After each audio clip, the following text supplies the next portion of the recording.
The Battle of Grendon. The most famous event in Grendon's history was the fight that took place in Grendon Brook in the early hours of the morning of Thursday the 27th of July 1876 between the occupiers of Grendon Hall Farm and Grendon House Farm.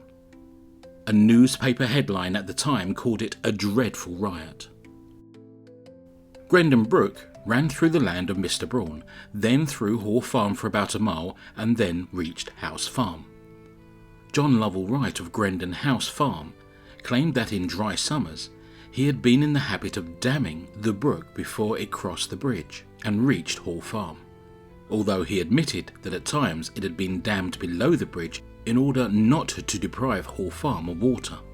In 1873, John Spencer took over the tenancy of Hall Farm, and in the next dry summer, that of 1876, Wright dammed the brook above the bridge without clearing it with Spencer.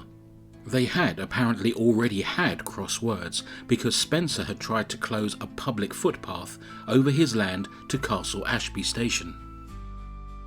Charles Ward was ordered by Wright to build the dam on the Saturday, and it was broken down by Spencer and his men on the Sunday. Thomas Ward, the foreman, in the absence of Wright, who was on holiday, had it put up again on the Monday, and it was knocked down again.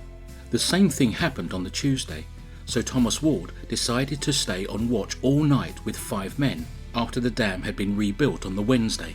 They had plenty of beer by them to help pass the time. At 4 a.m. the following morning, John Spencer, his son Shadrach, George Odell, and 3 other men came out of the Half Moon, also the worse for wear, armed with a spade, an axe, and a crowbar.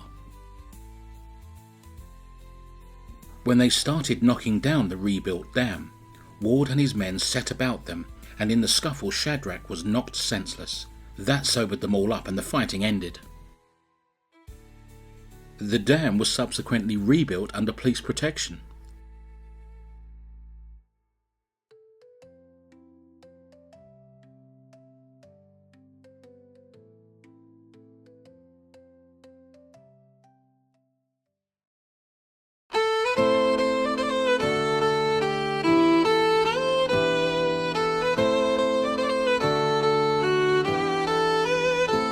Come listen a while, and a tale I'll unfold of a battle that happened in Grendon of old. 'Twas about the brook water, a terrible plight, which caused the brave men of Grendon to fight.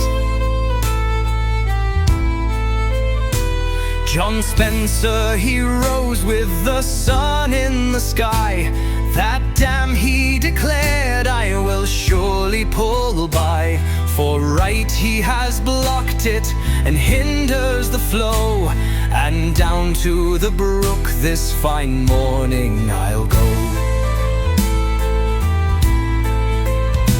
With axes and spades and with courage so bold, John Spencer marched on with his story to be told.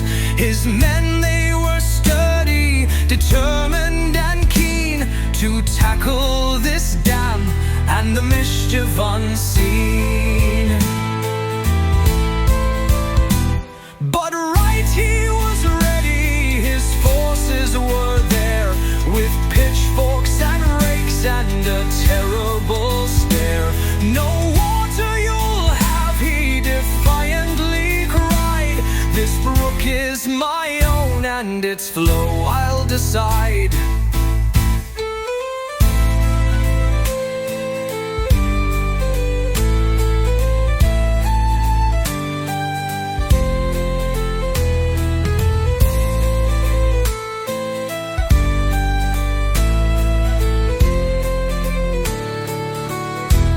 Then Joe Eden stepped forth, a man strong and stout, and with mighty big fists he began to lay out poor Spencer's front teeth with a terrible crack, which caused the bold leader a moment to track.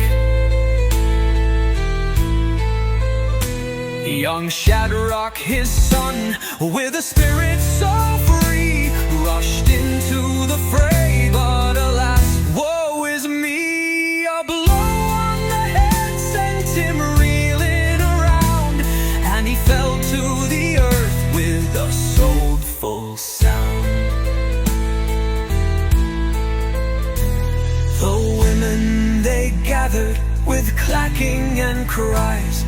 Now dust it did rise to the pitiless skies. The men they did grapple, they struggled and fought for the right to the water that nature had brought. With cudgels and staves they laid fiercely about, till heads they were broken and eyesight went out. The brook it ran red, not with water so clear, but tinged with the blood of the villagers dear. At last the police they arrived on the scene, and parted the fighters so angry and mean. The weapons were seized and the battle was done, and peace of a sort had once more been won.